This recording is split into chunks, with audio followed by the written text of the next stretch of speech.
unfortunate. What were they like last week? That's always a tough trip, but you know that they're going to turn it on at some point. But it's horrible, isn't it, when it's you when they get you? It's tough over there, isn't it? Yeah, it's a tough place to go. Crowd are hostile. They seem to grow a big leg. They seem to grow a leg, and they seem to be 2 foot tall over there. A bit more powerful, a bit more about them, and I think that their big boys were good, weren't they? They got through us, and then they started playing. The half started going a bit, and everything just seemed to click for them. They got a few players back on board as well, didn't they? You know, Louis Anderson and all that starting to come back, and I think the better. You know, it's not rocket science. It's better players on field, the better you're going to play. I think so.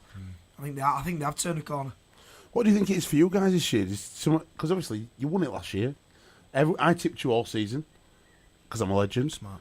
Very smart. This year, I didn't tip you. I've gone for it. Saints to win league, Leeds to win grand final against Saints. But what is it? What's different to last year? That's it. You got it. Tippers. Right. Simple. Change your mind. Can't do it this Give year, us mate. I think you've just lost an edge. I don't know what it is. I just think you've lost a bit of an edge. I don't think we've clicked yet. I think we've just been slow starters. Whereas before we've maybe been the quick starters and things like that. Are you tired after playing in World Cup? I'm alright, man. I get 10 hours a night of sleep. I'm fine. Are you a 10-hour man? Oh, easy, yeah. Kids are good as gold. Bed at 9 o'clock, mate. Missus done. Them kids. I've got two that are up at like 5 o'clock. Problem. I wonder if that World Cup's affected many teams and players. Different changes. We had a lot of players. Yeah, you had a load out. Cup. I think we probably just couldn't. Well, we didn't have them there for pre-season really. So obviously, just to get through all your stuff you do during pre-season, we're probably a little bit behind. But like Leeds have shown it past really. It's not how you start, it's how you finish. Bruffy's played a lot of rugby, hasn't he? A lot. Like he played all Scotland stuff and a lot of pressure on him. Do you think he hasn't been firing on all cylinders this season yet? Probably not, but it accumulates to everyone, doesn't it? Yeah. When one plays well, and then a two play well, it's a bit infectious that, and it starts building. And I think we've had too many players who've been off. Yeah. I think once we all start building up and sort of get into a stride a little bit, we'll be all right. And I was speaking to a player from another club, to be fair, and he noticed like you likes of Leeds and stuff. Are used to playing all year round. I don't know how many international players they've had throughout the years. Jones will be able to tee you up, but the likes of us, we had I think 10 players who missed through World Cup, and 4 or 5 who were injured with operations, and then look at like a Warrington as well. They miss a lot of players, so we've sort of missed the pre-season, the base that you need and require. It's there for a reason. And I believe that you probably need that more than people think. When you're as players, you think the pre-season's tough and you might not need it, but I reckon that it does give you that edge at the start, and you do build through that. Can I just give you a stat on that while you're talking about it? Matty Bowen is the most capped player for North Queensland Cowboys. 270 games, sorry. Somebody like Kevin Sinfield, he'd be knocking on nearly 500 by the time he gets to the back end of his career. So the difference between the amount of games that they played, like when they get to 250, that's like a mammoth sort of thing for them. Over here, people are getting to Billy Slater, 250 last week. Exactly. And Cameron Smith's the most capped player for them, 263. And we just play miles more games. So you might be right, there might be something in the whole thing itself that just to play too many games. We had early weekend 350, didn't we? Yeah. Probably 350 just for the Giants. The ponytail, the golden ponytail. He loves it, doesn't he? He loves it. He looks good though in his conditioning and that. He does. He makes an effort sometimes. Yeah, he came here and he was looking ream, wasn't he? He'd come in with his guns, literally, 2 shotguns. He loves that. He keeps promising to take me shooting. I'm dying to kill someone. I took him originally. Did you? Yeah, one at Sponsors. It took me, and it turns out I'm rubbish. Probably 'cause I'm so far away from him, really. Bill's literally next to him, and he just having a little pop. But yeah, I think we were like only Four's horse that time. That I don't know about guns. It won't go off, so I just sort of turned. I just saw everybody on the hill drop. Someone kind of half rugby tackled it off me and that. Yeah, I haven't been invited against it. You shot at someone? Well, it didn't go off, luckily. I just sort of turned around, but it's not working. And then someone just sort of rugby tackled me and took it off me. But take that gun off that child. But you know, with Earl, he'd never been before, and he just basically he were popping them all off, really. Straight the first time he'd ever been. They couldn't believe how good he was. So, yeah, he's carried it on as Earl, and he's got his own guns and that now, hasn't he? He loves them. Was it a full-size shotgun that you had? Like a mini one. Pistol. Sawn off. I was just thinking of a full-size one in your hand looked like an anti-aircraft gun on front of a ship. A bazooka. Right, one more game to do, Jonesy. London Broncos v Cass. Oh, mate. Yeah, tough. Why are they in Super League? No, Why? let's be positive. Why are they in Super League? Why? Thursday night, I can't remember, I was on computer all night doing some sort of work, and I remember flicking it on, just watching it. Thought, they might have a dig, they're just too young, too inexperienced, and you can see already when they concede early tries, a lot of the players look like they're fed up, sort of 10, 15 minutes in, stop chasing back, stop doing the little bits, and then it just blows out there. It's a real shame. It is a stain on the competition. For me, why do they put them on TV against like the likes of Leeds? Why wouldn't they put them on somebody that it's going to be a little bit more competitive? Yeah. Yeah, do you know what I mean? I don't really understand that. Judo. Does anyone understand that? I've not done a tweet of the week this week because it was just going to be one tweet that was going to... Lee Breers. No. Did you not see Scott Moore's tweet? Literally, it must have been 10 minutes after the game finished. Saying what? It's about a wizard. Just put embarrassing. That's all he put. Just put embarrassing and put a sad face. I know, mate. I feel sorry for Scotty. You know Scotty. You know Scotty. Yeah, good kid. Absolute legend, Scott Moore, as a player and as a bloke. And he looks like he's out on his own there, doesn't he? It's just like... As Georgie said it. Surrounded by rubbish. They had no harsh. pre-season. They all just seem very young, don't they, really? They've got some good young players. That fullback played really well in Shooting Leeds. I'll tell you now, right, you take a note of their names, whoever's playing for London now, and give them 4 or 5 years, and this learning experience that they're going through now, it'll be good for them. But will the club fold if they go down? That's the problem. Probably, you'd think so. I don't know. I'm not in all the ins and outs, none of my business really, but you'd probably have to think so, wouldn't you? It's a bit tough, wouldn't it? Yeah, exactly. And it might not be a bad thing. Just start and grow instead of being too out of the depth where they are. I don't know. I'm not a political guy. Like you say, it is a shame. We've got about 3 or 4 lads down there at the minute playing, getting Super League experience, so it's better than playing 20s. And I know, like I said, when I look back over my career, I'm sure you two will agree, a lot of the biggest, bestest learning experiences that you have, the ones where you lose the big games, you go through not getting picked, you get injured, that gratification, working through it, you come back a better, stronger person to the other side. So a lot of stars, I'm telling you, there'll be a lot of stars come out of that London team. I like the centre that Catton Brown, is it? Something like that. I can't remember his name. He chased back and against Hugh Jonesy and Catton Brown, tomato, whatever. But yeah, he looks a good player. He had a tomato, I didn't know. A tomato, yeah. Is that a few years, wasn't it? I just wanted to ask Brett Ferres really about Cass. They've been good this year. I just wondered what you thought the biggest sort of change was and why. Were you surprised that they're as good as they are? No, Darryl Powell for me. It just massively come in. Obviously, he had a good squad there. There's some cracking players and a lot of Cass-based players as well.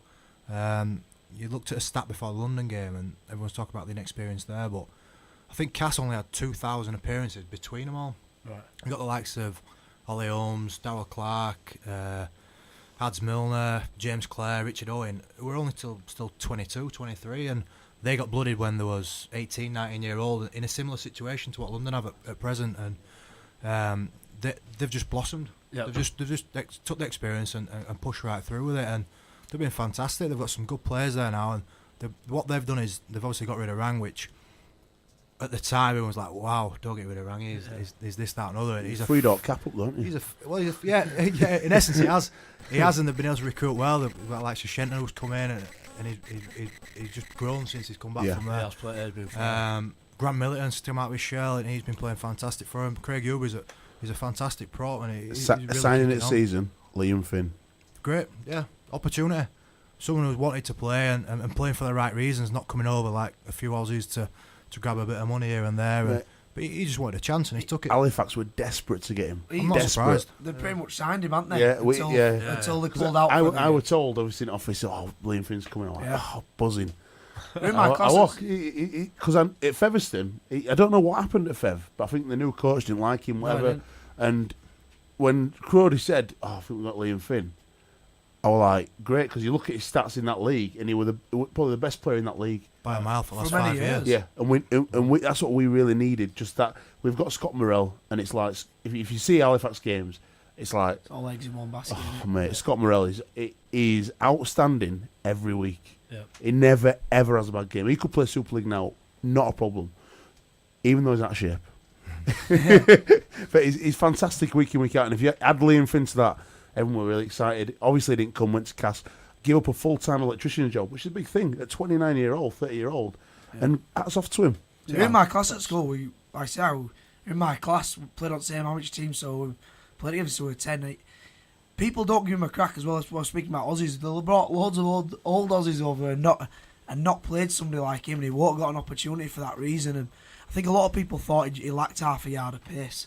He's not the fastest, but basically what he does is because he's very smart and he's very, very good with the ball, got a good kicking game. He gets away with it really. Yeah. I think he's been great. I think he's been great for him. He just needed an opportunity to play. And, obviously he's been under Darryl before, and Darryl knew what he could do. So, give him that opportunity. I think just needed it a bit earlier. I think there's more players down that division. I think it's shown again. Walmsley at St Helens. If you look at Hill at Warrington. There is players down there that are good enough. They just need an opportunity. I'd say he was a good player. He was actually a Leeds lad. He played at Queen's, got recruited to Swinton. A kid called James Brown, local lad. He's just really out of shape. He played against Halifax this year for Swinton, and I thought to myself, if he got into a decent club and got fit, it'd be devastating. Because he's one of them. He's like a brick wall. You know what I mean? He's one of them forwards who's just thick set. Yeah. He's just like granite, but he's got a belly on him as well. So he just needs to get fit. It's a chance for most people, isn't it? It's a chance and get an opportunity. Like I don't like Aussies coming over me because they nick all the money. And Go on, Ferres. Yes. Do it now. And they're here for a free ride. They don't buy into what we believe and where we are and our sort of ethos. Do you think we should only have maybe a couple of overseas players per team? Yeah, cut it. Yeah, I'd be well keen on it. Yeah, bring like Kukash has got these marquees and things like that. Get a marquee Aussie in. Yeah. Get maybe one who's maybe a bit of a journeyman or something, a bit of experience, maybe a cheaper end player, but get the young kids through and get these championship players through because it's proved. Yeah. There's 4 or 5 players now that's come through, and I think Anthony England's gone to Warrington. Zach Hardacre. Zach, he was in class for them. Anthony England's gone to Warrington. I didn't know that. Yeah. From Fev. Yeah. Good player. There, yeah. Really I don't think player. he's got a game yet, but he'll develop into a good. Oh, Tony Smith will have him. Yeah. Just emulates what Chris Hill does, really, doesn't he? He won't go far wrong. Totally agree with Brett Ferris. I think when you give somebody an opportunity or you bring youth in, something that you need in rugby league is enthusiasm, and I think 70% of what you turn up like in your mind on a game day is how you perform. Just moving on to OKR and Wakefield, I think Wakefield didn't do that. Listening to Richard Agar, Scott Morell's old team, OKR, full of enthusiasm. Had a few players missing, so that's opportunity for other players. I don't know whether they're resting people for a massive Challenge Cup game this weekend, but they smashed Wakey there. Wakey have been playing really well. They've beaten 22-0 at first half, 22-6 at second half. Just blown them off at Park, and to me, that's just symptomatic of not having the right head on the day, and that's what Agar said. I hope Wakefield don't bounce back too well. I'm surprised at that. Got up this week, but surprised at that because they're a team with like pretty experienced players, Wakey, and they're all good blokes. You know what I mean? It's like I agree. And I'm surprised that they'd go into a game without the right mentality. It's not a judgment. I think everybody at times has that. You know what I mean? When you're playing 400 games, 350 games, you're not going to be mentally super. When was the last game you played that you weren't right in your head for? And why weren't you right? I don't know. I'll be honest with you. It's funny. I played at Odsall last year at Bradford, and I don't know what was wrong with me. I was just really fed up. Not fed up as in like fed up. I was just angry. I don't know why I was angry, and I didn't play like I didn't feel like I usually feel when I play. And to be fair, I was that angry. One of the better games I'd had. I was like Luke O'Donnell for about 5 minutes, and then I'd run out of steam. And I ended up playing all right actually, but I don't know. Just when you must love DJing, Simo, and you'd have loved it at one point. I know it's taxing now, but there's even if your favourite food, you eat curry. If I ate curry every night, I'd get fed up of it, but I love it. You know what I mean? You can't be perfect. Mate, I think every week. The weirdest thing is for me as a DJ, and I've had some great gigs. Like Keith has just tweeted being to the pie, so everybody knows that. But it's as soon as I'm behind the decks, I'm fine. The pain in the arse is going to the gigs, talking to the birds, all the rest of the stuff. That's the pain in the arse bit. Right. The DJing side behind the decks is wicked. But it's all the everything else that goes with it that I don't like. I can relate to that, mate, because being on the pitch is the best bit about game day.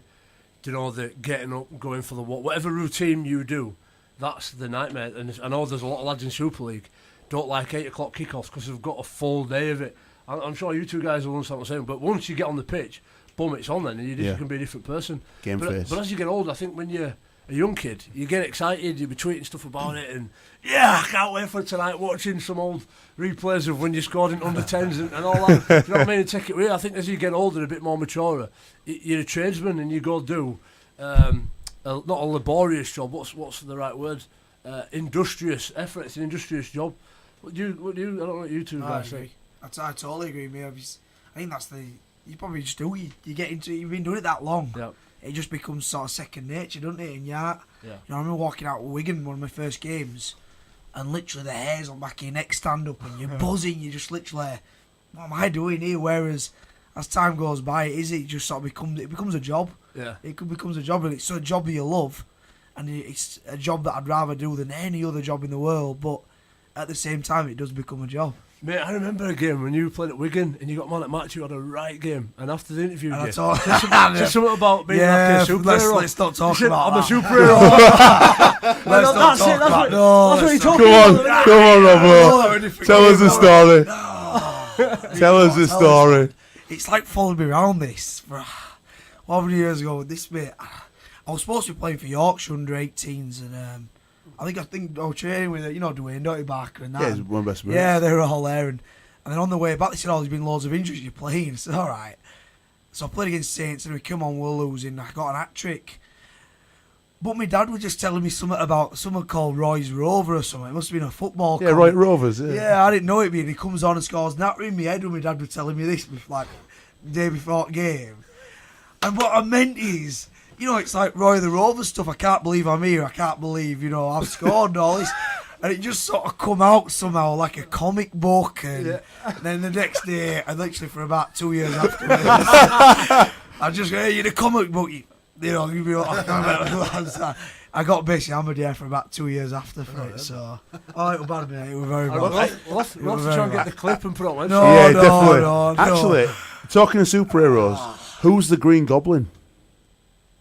Is that me? That's you, apparently. Is it Green Goblin? Why? Kev Brown says, ask him what he's done in the Green Goblin. I've done a Green Goblin. Yeah, that's what he says. Just ask him Cyrus the Virus and the Green Goblin. Oh, Cyrus the Virus. Well, Cyrus, as you can see, the camera will be a lot. I'll get out of mic. I have a cold sore. I'm renowned for getting cold sores, so none of the lads will literally drink a water bottle after I've had it. So my trick is at training, I make sure I lick pretty much every top before lads get hold of them.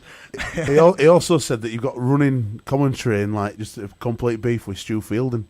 Yeah, it's just obviously with him being slightly autistic, it goes on for a long time with Stu. My God, when he gets his being about it about something, it's just forever. So he's just the king of small jokes basically, and I don't think I won't really like to say what I say back to him really, but it don't go down well, and he's chased me out of the gym a few times trying to beat me up. We're trying to arrange a fight between Stu and Keith because they hate each other. Do you know what? I've been on a night out once. And we went Were you out. there? I've When been, they started fighting? Yes. In Halifax? Yeah, I was actually there, and I was sort of looking up thinking, I'm not sure I should be involved in this somehow. I think we beat St Helens. I think it was the first game last year, and we're just coming back, and a few lads said, you fancy going for a night out, and a few of us are from Halifax, we said, we'll go for a night out, and then Keith were in there, and I'll be honest, Brett will know because I pretty much annoy Brett. Absolutely. Every mad Monday, because I have like 3 pints, I'm totally wrecked, and I just turned into a bit of a nightmare. So I'm just sort of bouncing around. Then I just saw Keith and Stu sort of half squaring up to each other, and Who do you think would win? it'd be a good tussle, mate. A very good tussle. Keith does boxing now as well, doesn't he? Yeah, Keith's a tough hombre. Yeah, and whatever you say about Stu, he's took like we spoke about Rad as being a tough bloke before. He's no pussycat in Stu. So I reckon we need to fight. make a charity boxing match. I'll fight someone. Robbo.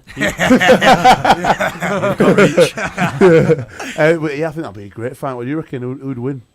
Keith and Stu Fielding? Yeah. Mate, that'd be a tough one, that. They're both real solid, strong. Remember his brother, Jim? Was it Jim? Yeah, Jim, he's Mate, even bigger, innit? He's even bigger, right? And he's just as big and rah. And it was... Is that a technical term? Did you see that? What's that Kurt Russell film? That New York, that one where they're trying to get out of New York. And he's fighting that big wrestler, that big bald... If you ever see it... Old one, anyway. I don't think anyone else in the world has seen that film. Yeah, well, it's a big horrible thing. And it was in his scrum play, second team against Huddersfield, and a guy, Andy Speak, I don't know if you remember Speak, he was winding him up, and he just got up and swung this arm. Could hear it, you know, like when a windmill's arm goes through the sky. Like if it connected, it killed me. But Stu Fielding and Keith Senior, that'd be quite an awesome fight. I don't want to be anywhere near it. It's not like, you know, there's a film coming out, Batman versus Superman, which is, I think, stupid. Cause that is stupid. Batman. Is that really coming out? Yeah. Someone's actually spent money on that. Yeah, Superman. I want to boycott it. You can't beat. How can Batman beat Superman? No way. You need that is the most stupid thing ever. You need Thor or somebody like that to beat somebody like Superman. I think Thor would do Superman. I think it'd be close. Talking about Batman, I was just thinking about, I was on Mad Monday last year, so I'm dressing up and just bouncing around as usual. And everyone kept taking me a wig, and I just like, you know, some girls have got it over there, I'll go and get it back. Some lads have got it over there. All of a sudden, some Scottish lads, pretty big to be fair, about 6 foot odd, all 5 of them, just told me where to go pretty much. You're not having your wig back. It's come on, lads. Just, you know, not on fire. I want to dance. Give him a wig. I love the wig back. No, and I just sort of said, look, lads, you're going to get in trouble if you don't give me this wig back. And then next minute, out of the blue, Stu Fielding came out, no top on, dressed as Gladiator, just came storming across thing. Brett was dressed as Batman, Dark Knight came out at Shadows, and just basically rounded all these fellas up. Jason Chan didn't have the same effect. He came out dressed as some Chinese noodles. But he's still a big bloke, and he karate chopped. I don't know if he did it on purpose. It'd be very funny if he did it on purpose, but he karate chopped the wig out of their hand, dressed as some noodles. I just sort of put my wig on, left them free to it. I says, look, I told you, didn't I? I went back dancing with me and Carl Wood on dance floor. He's like the king from Shrek. Little angry man. Yeah, that's what you say. Call that one a nickname, yeah. Lord Farquaad. Lord Farquaad. Talk to me about Pixar, kid, and stuff like that. I had that for 12 months, yeah. Brian Carr nicknamed me that. Lord Farquaad. You know, yeah. Right, we've got loads of stories to come tonight at Rugby AM. We need your fans' questions tonight, as many as possible, please.